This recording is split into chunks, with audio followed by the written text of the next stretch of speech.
Hello guys, ये video मैं overview of research methodology पे बना रही हूँ, जो कि आपने मुझे सजेस्ट किया कि मैम एक बार फिर से हमें ओवरव्यू दे दीजिए कि रिसर्च मेथोडोलॉजी क्यों करते हैं लोग, मतलब क्यों ये सब्जेक्ट क्यों है, हमें ओवरव्यू ऑफ रिसर्च मेथोडोलॉजी।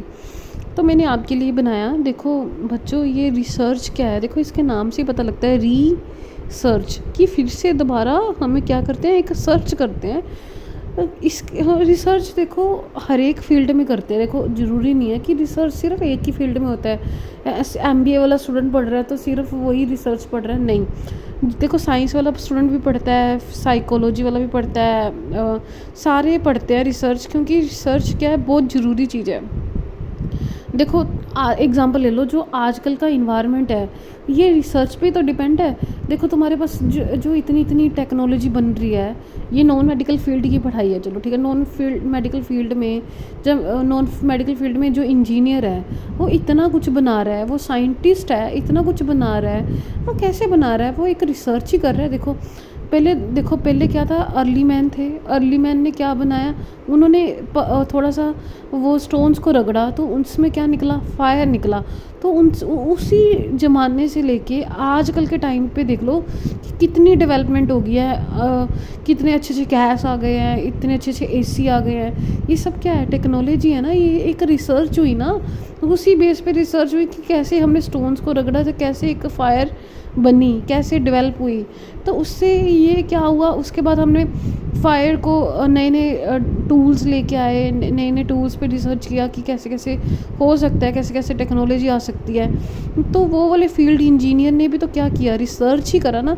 तो रिसर्च क्यों करती है, कि नई इन्फॉर्मेशन मिली उनको कि ऐसे ऐसे टेक्नोलॉजी आ सकती है, ऐसे ऐसा हो सकता है। देखो एक साइंटिस्ट के नाम ले लो, न्यूटन की एग्जांपल ले लो।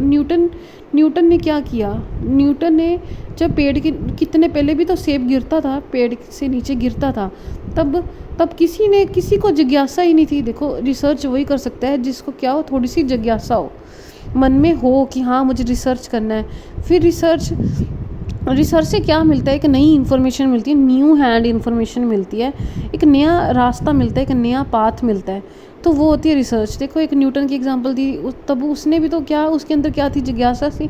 तो उसने क्या है, उसने एक्सपेरिमेंट किया कि यार उसने प्रॉब्लम देखी। प्रॉब्लम क्या देखी कि एप्पल पेड़ से तो गिरता, लेकिन एप्पल पेड़ पे जाके क्यों नहीं लगता, वापस क्यों नहीं लगता। ये एक प्रॉब्लम थी ना।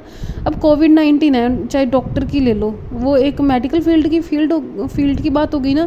तो कोविड का है, कोविड की वैक्सीन बनाने के लिए उनको क्या करनी पड़ी, रिसर्च करनी पड़ी ना, बहुत डीपर में, बहुत ज़्यादा मतलब ध्यान से उनको क्या करनी पड़ी, रिसर्च करनी पड़ी कि कैसे मेडिसिन बन सकती है, क्या हो सकता है, सब कुछ उन्होंने क्या किया, रिसर्च किया, बीमारी को देखा, समझा कि एक इंसान को दूसरी इंसान पे इतनी जल्दी कैसे लग रही है, कि किसके थ्रू लग रही है, हवा के थ्रू लग रही है। ये सारा क्या हुआ, रिसर्च हुआ। इसको कहते हैं रिसर्च। अब आपको आई होप समझ आ गया होगा रिसर्च।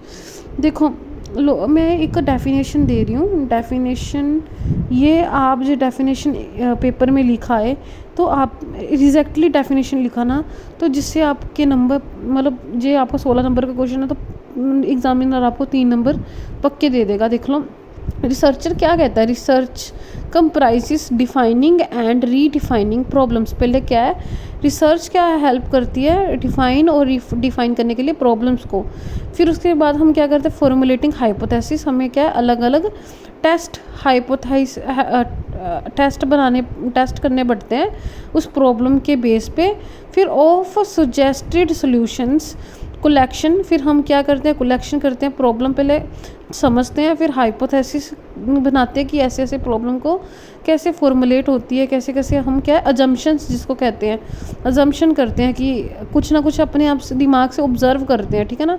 फिर उसके बेस में हम कलेक्शन करते हैं, जैसे लिटरेचर रिव्यू कलेक्शन हो गया, बुक्स कलेक्ट करते हैं प्रॉब्लम के रिलेटेड, फिर उसको पढ़ते हैं, फिर हम ऑर्गेनाइज़ करते हैं, जो भी हमें करना है प्लान करते हैं, ऑर्गेनाइज़ करते हैं ना, कलेक्शन करके बुक्स की हेल्प से इंफॉर्मेशन को फिर ऑर्गेनाइज़ करते हैं।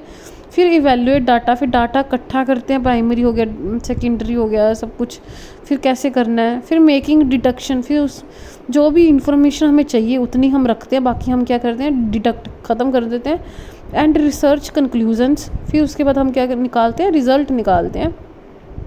And at last carefully testing, उसके बाद हम कंक्लूजन निकाल के फिर से दोबारा हम प्री और पोस्ट टेस्टिंग करते हैं, मतलब केयरफुली टेस्टिंग करते हैं।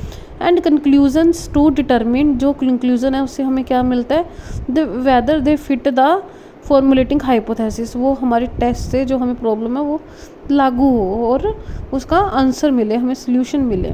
जैसे एग्जांपल ले लो टेक्नोलॉजी की, जो पहले क्या था, टीवी बना, टीवी में लेके ब्लैक एंड वाइट आता था, तो लोगों ने सोचा कि यार ब्लैक एंड वाइट इतना क्लियर नहीं है, आजकल दुनिया क्या है, क्लियर है ना, कलरफुल है, स्काई देखो ब्लू है, नीचे देखो लैंड ब्राउन है। तो उन्होंने सोचा कि कुछ ऐसा हो कि टीवी जो है वो कलरफुल हो जाए। तो उन्होंने क्या किया, उस प्रॉब्लम को समझा, फिर उसको बाद उन्होंने क्या रिसर्च किया, फिर उसके बाद उन्होंने क्या है एक टेक्नोलॉजी को कोशिश किया, मतलब एक नया टूल बनाया।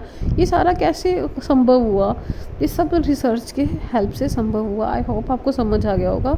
और जे आपको मेरी सीरीज़ पसंद आ रही है, देखो गाइस, मेरा मेन मोटिव है आपको पढ़ाना, मेरी इन्फॉर्मेशन जितनी लोगों के पास पहुंचे, लोगों का भला हो, तो मैं वीडियोस बना रही हूँ। जी आपको ये सच्ची में हेल्पफुल लग रही है तो आप प्लीज़ लाइक एंड सब्सक्राइब करें मेरा चैनल, और आगे से आगे फॉरवर्ड करें अपने फ्रेंड्स को एंड अपने कोलीग्स को जिनको भी ज़रूरत है। Thank you.